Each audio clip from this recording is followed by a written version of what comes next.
Viernes de la primera semana del tiempo ordinario, conociendo a Jesucristo por el Evangelio. Lectura del primer libro de Samuel, capítulo 8, versículos del 4 al 7 y del 10 al 22.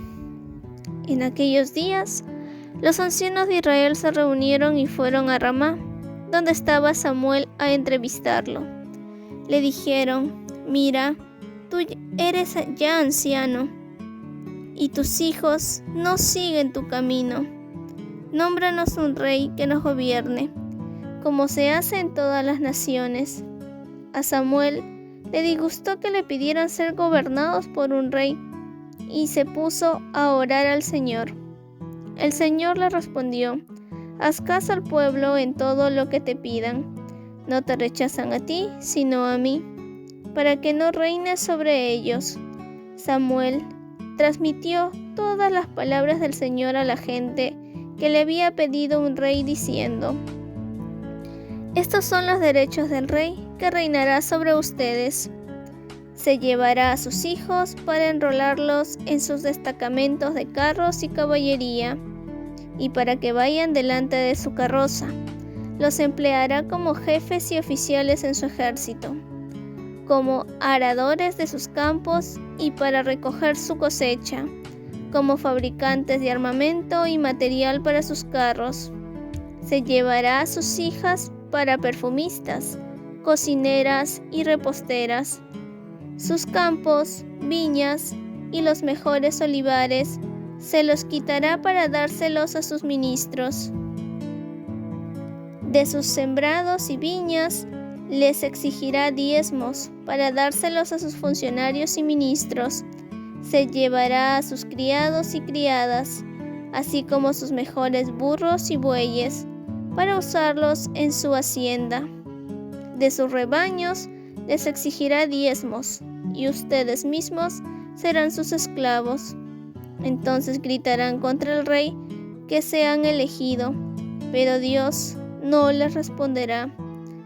El pueblo no quiso hacer caso a Samuel e insistió: «No importa, queremos un rey. Así seremos nosotros como los demás pueblos. Que nuestro rey nos gobierne y salga al frente de nosotros a luchar en la guerra». Samuel oyó lo que pedía el pueblo y se los transmitió al Señor. Y el Señor le respondió: «Hazles caso y nómbrales un rey».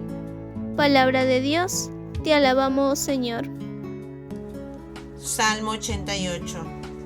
Cantaré eternamente tus misericordias, Señor. Cantaré eternamente tus misericordias, Señor. Dichoso el pueblo que sabe aclamarte. Caminará, oh Señor, a la luz de tu rostro. Tu nombre es su gozo cada día, tu justicia es su orgullo. Cantaré eternamente tus misericordias, Señor. Porque tú eres su honor y su fuerza, y con tu favor realzas nuestro poder. Porque el Señor es nuestro escudo, y el Santo de Israel nuestro Rey. Cantaré eternamente tus misericordias, Señor. Lectura del Santo Evangelio según San Marcos, capítulo 2, versículos del 1 al 12. Cuando a los pocos días Jesús volvió a Cafarnaúm, se supo que estaba en casa. Acudieron tantos que no quedaba sitio ni siquiera junto a la puerta, y él les anunciaba la palabra.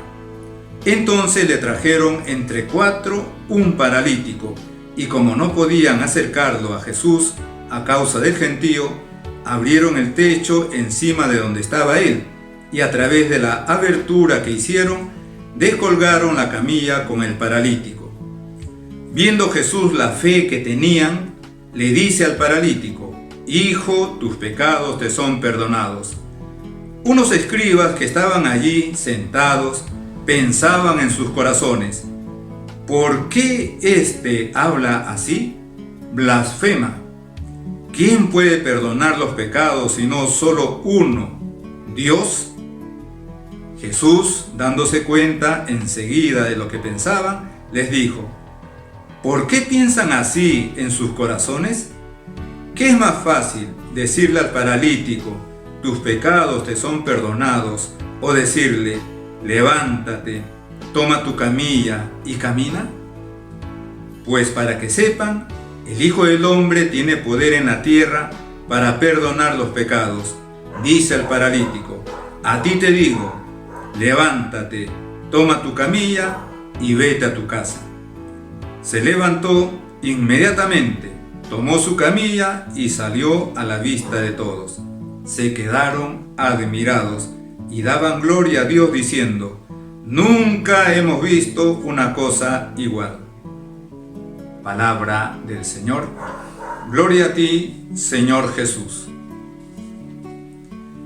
San Marcos nos sigue presentando a nuestro Señor Jesucristo en esa dimensión divina y también en esa dimensión humana que Él ha querido asumir para liberarnos del pecado. Y efectivamente, en este Evangelio, Marcos nos presenta así a nuestro Señor, en su dimensión divina. En esa dimensión divina, por lo tanto, como Dios. No tanto porque haya curado a un paralítico, sino porque ha perdonado.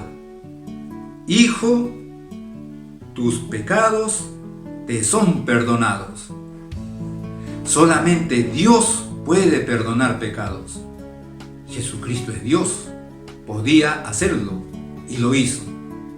En la confesión, es Jesucristo quien perdona los pecados sirviéndose de los gestos y de la voz del sacerdote. Por eso el sacerdote perdona en nombre de la Santísima Trinidad. Yo te absuelvo de tus pecados, en el nombre del Padre y del Hijo y del Espíritu Santo. Y por eso acudimos a la confesión con esa confianza en la misericordia de Jesucristo. No en la confianza en la misericordia del sacerdote, porque el sacerdote no es quien perdona. Acudimos ahí con el alma compungida, con ese dolor de corazón por haber ofendido a Dios, con ese propósito de enmendarnos, de rectificar. Y por eso expresamos nuestros pecados con la confianza en la infinita misericordia de Jesucristo que nos perdona. Y por eso el sacramento del bautismo nos devuelve la gracia santificante y la paz, porque efectivamente uno llega al sacramento, llega a la confesión, de repente hundido por los pecados que uno ha cometido y sale con una gran paz en el alma. Jesucristo es nuestra paz. Él es Dios, Él nos perdona los pecados en la confesión. Y aquí vemos a Jesucristo en el Evangelio que nos ha correspondido hoy, pues actuando, ejerciendo su misericordia y como Dios perdonando. Hijo, tus pecados te son perdonados. Pero entonces empieza la crítica. Empiezan a pensar los escribas, este blasfema. Y podríamos decir que en principio tienen razón, porque ellos veían a un hombre tal como ellos, perdonando pecados. Y un hombre no puede perdonar pecados. Ellos no sabían que era y es Dios. Y por eso dicen, este blasfema. Pero Jesucristo, ¿quién puede perdonar los pecados si no solo uno? Dios. Hay que recordar que cuando el ángel anunció a María y recordó a José que lo concebido en María es obra del Espíritu Santo, y luego manda que le ponga el nombre, le va a decir a ese niño, obra del Espíritu Santo, ese niño de María y del Espíritu Santo, pues el ángel le va a decir que le ponga el nombre de Jesús, porque Él salvará a su pueblo de los pecados. Le está diciendo con eso que aquel niño es Dios, porque solamente Dios puede perdonar los pecados. Y aquí vemos a Jesucristo ejerciendo esa condición divina. Y por eso Jesús, dándose cuenta, les va a decir, ¿por qué piensan así en sus corazones? Y para que vean que efectivamente Él puede perdonar pecados, le va a decir al paralítico, a ti te digo, levántate, toma tu camilla y vete a tu casa. Realiza el milagro de sanarle físicamente. Pero además, esa parálisis, porque era un paralítico al que habían llevado, es representativa del pecado. El pecado es la parálisis del alma. Así como la lepra también es representativa del pecado, la parálisis también. Un hombre en pecado está paralítico, muerto ante Dios, no se puede mover. La parálisis es representativa del pecado y por eso nuestro Señor también va a realizar el milagro físico corporal. A ti te digo, levántate. Pero además, como Dios, Jesucristo puede y de hecho supera las leyes del Antiguo Testamento o supera las prescripciones que los sabios de Israel habían ido adicionando, aumentando a las leyes del Antiguo Testamento, a la ley dada por Dios. Una de esas leyes era que un hombre no podía cargar su camilla los días sábados. Y Jesucristo, cuando dice aquí, a ti te digo, levántate, toma tu camilla y vete a tu casa, está diciendo, yo soy Dios. Yo le sano la parálisis a este hombre y yo le digo que no tome en cuenta esa norma que ustedes han puesto, que no se puede cargar la camilla los días sábados. Efectivamente, si uno no conoce, uno no recuerda estas normas o estas prescripciones que tenían los judíos, nos puede pasar por alto esta expresión del Señor, toma tu camilla y vete a tu casa. Podría no haberlo dicho, levántate, solamente lo podría haber dicho. Pero nuestro Señor le da la indicación bien concreta, toma tu camilla y vete a tu casa. Casi podríamos decir como que es una provocación de nuestro Señor a los judíos que en ese momento le estaban impugnando. Y nos dice San Marcos, para remachar esto mismo, se levantó inmediatamente, tomó su camilla y salió a la vista de todos. Y hay otro evangelio en la que aquellos que le impugnaban se indignan más todavía, porque carga su camilla el día de sábado. No les interesaba el ver a un hombre sano físicamente y sano espiritualmente, porque había sido perdonado por Jesucristo. Como pueden ver, este evangelio trae muchas enseñanzas.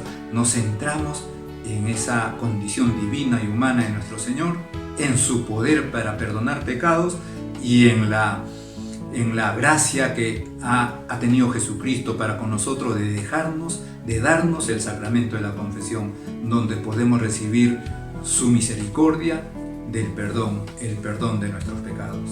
En el nombre del Padre, y del Hijo, y del Espíritu Santo. Amén.